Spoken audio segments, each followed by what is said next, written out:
What's up sa inyo mga katropa? Kamusta kayo? At kamusta naman ako?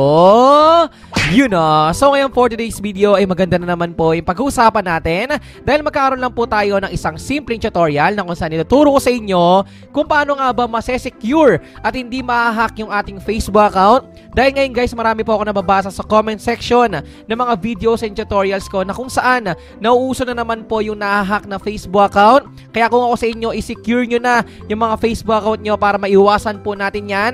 Ngayon pa lang po mismo, lalo na kung ginagamit mo yan for school, kung nag-aaral ka, sa trabaho mo, kung nagbi-business ka, na mahalaga po yung communication, lalo na sa ibang mga kliyente natin, sa ibang kausap natin, kamag-anak, kaibigan, para sa itong video na to. At syempre guys, before tayo mag-start, ay congratulations nga po pala sa maswerteng nanalo ng libreng GCash. Nandiyan po yan. Maraming salamat po sa walang sawang pagsuporta, pag-aabang at palaging panonood sa mga contents and videos na ina-upload ko. Thank you po sa inyo lahat. At syempre, kung ikaw na nanonood nito, yes, meron po tayong pag-giveaway ng ating libreng GCash. Baka ikaw yung sunod na mapili natin. Make sure lang po na nakalike ka sa video to. Mag-comment ka dyan sa my comment section sa baba, lalo na kung solid ka at matagal ka na nanonood sa akin. Don't forget na mag-subscribe dahil kine-check po natin yan. So mag-subscribe ka at ngayon, simulan na po natin, okay? So actually guys, magkakaroon tayo ng part 2 ng video na to na kung saan pag-uusapan natin kung paano nga ba mag-recover ng Facebook account. Pero sa ngayon, ang pinaka-focus natin, mabilisan lang po ito. Ano nga ba yung 3 steps na pwede nyong gawin? 3 paraan para ma-secure yung mga Facebook account natin at hindi ito basta-basta makukuha or magkakaroon ng access yung ibang tao or sa madaling salita, ma-hack nila yung Facebook account natin. May iwasan po natin yon. Again guys, ito po ay for educational purposes only at pwede nyong sundan or hindi. Depende po yan sa inyo. At ngayon, umpisahan na po natin to, okay? So dito guys, sa ating main profile, yan, make sure lang po, lalo na kung pinagkakitaan nyo yung Facebook account nyo, business, content creator kayo, mahalaga sa atin yung Facebook account na to at kailangan po nating i-secure yan. So ngayon guys, ang first step na kailangan nating gawin is yung tinatawag na privacy check-up, okay? So dito guys, i-back po muna natin. Yan, so dito guys sa pinaka-menu ng ating Facebook account, kailangan lang po nating scroll down at hanapin po natin yung tinatawag na settings and privacy. Dito po sa may settings and privacy, meron po dyan sa pinakataas yung tinatawag na settings. Pindutin lang po natin yung settings. So dito guys, marami pong pinagpipilian pero makikita na po agad natin dyan yung nasa baba sa may tools and resources yung tinatawag na privacy check-up. So pindutin lang po natin itong privacy check-up. Yan. So dito guys sa privacy check-up, marami po mga security features dito na makakatulong sa atin. Number 1 na dito ay pipindutin natin yung may nakalagay na how to keep your account secure. So pindutin po natin yan. So dito guys, meron tayong 3 steps sa mismong feature na ito. So continue lang po natin yan. Nandiyan po yung password, yung 2-factor authentication, pati na rin po yung login alerts. Click lang po natin yung continue. After po nyan, number 1 step, make sure lang po na i-review natin yung password natin. Kung kayo po ay nagsaset ng password na madaling mahulaan, yung medyo alam nyo na, birthday ninyo, pangalan ninyo, pinag-combine lang doon. So make sure lang po na huwag kayong gumamit ng mga sa tingin nyong familiar sa ibang tao or madaling mahulaan, yung 1, 2, 3, 4, 5, 6, 7, 8, yung mga ganon. Huwag kayong gagamit ng ganong password. So in case lang na weak yung password ninyo, make sure lang na magbago na po kayo ng password. Sa ngayon, click nyo lang po yung change password, okay? So after naman po nyan, click lang natin yung next. So dito guys, actually ito yung pinakamahalaga sa lahat, okay? So kahit nagtatry yung iba na mag-access sa Facebook account natin, basta naka-turn on yung tinatawag na 2-factor authentication, ito kasi yung additional layer of security sa ating account. Dahil nga, before po sila maka-access doon, ay kailangan po nila ng tinatawag na login code. Yung 2-factor authentication code na yun guys, ay yung mismong number na isa-send sa inyo, sa mismong number ninyo. Kaya kung hindi nakakonect sa SIM card niyo yan, i-connect nyo na po sa number ninyo para syempre magkaroon kayo ng added security sa inyong Facebook account. So make sure lang po na meron kayong 2-factor authentication sa mismong number ninyo sa inyong Facebook account, okay?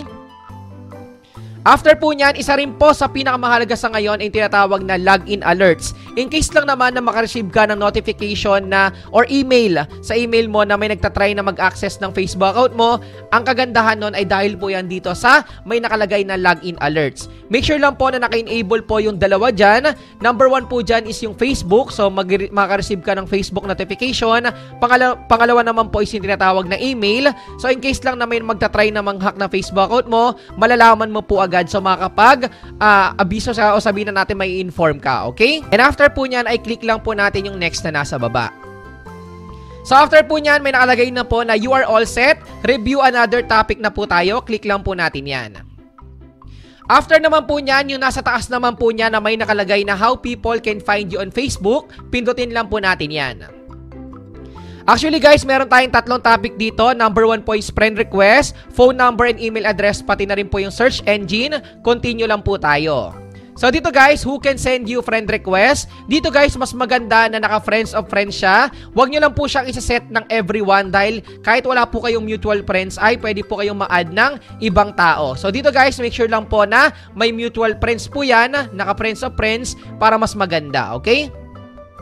Mas safe kasi, okay? So dito guys, sa may phone number, email address, make sure lang po na iset nyo po siya sa no one. So parehas po yan naka no one. So wag nyo lang po yan ilalagay na possible connections, friend of friends, or friends. Make sure lang po na no one po yan para secured po yung mismong account natin.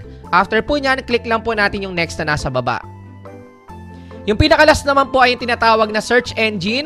Make sure lang po na naka-turn off po yan kasi kapag naka-blue yan, ibig sabihin ay pwede po tayong ma-search sa mga, alam nyo na, mga site na kung saan outside na po yan ng Facebook na pwedeng malink po sa ating Facebook account or yung Facebook profile natin. So make sure lang po na naka-turn off po yan or naka-left side po katulad po ng nakikita nyo dyan, okay? So next lang po natin yan. So, okay na po tayo sa pangalawang topic na ginawa natin for the security. Yan, syempre safety na rin ng ating mismong Facebook account. Ngayon naman po ay doon na tayo sa pinakalas. Actually guys, dito sa mismong settings and privacy, kailangan po natin i-make sure na magiging secure talaga yung Facebook account natin. So, click lang po natin dito yung Meta Account Center. Yan. At pindutin lang po natin dito yung password and security. So dito guys, kung makikita ninyo, actually guys, may bagong update na po na nilabas itong si Facebook para hindi po ma-hack agad yung Facebook account natin. Dapat naka-turn on na po yung tinatawag na Advanced Protection. So dito guys, basahin natin.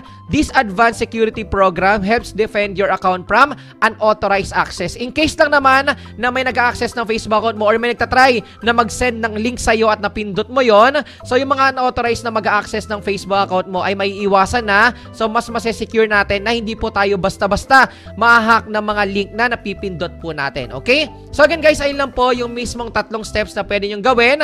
Balikan natin yung mismong tinuro ko sa inyo.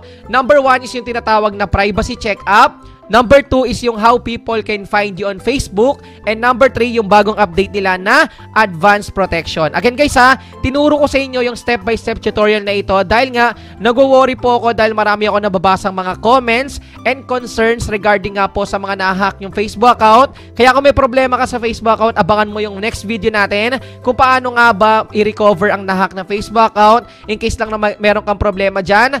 Next video po natin yan. Maraming salamat sa panonood and peace. One love.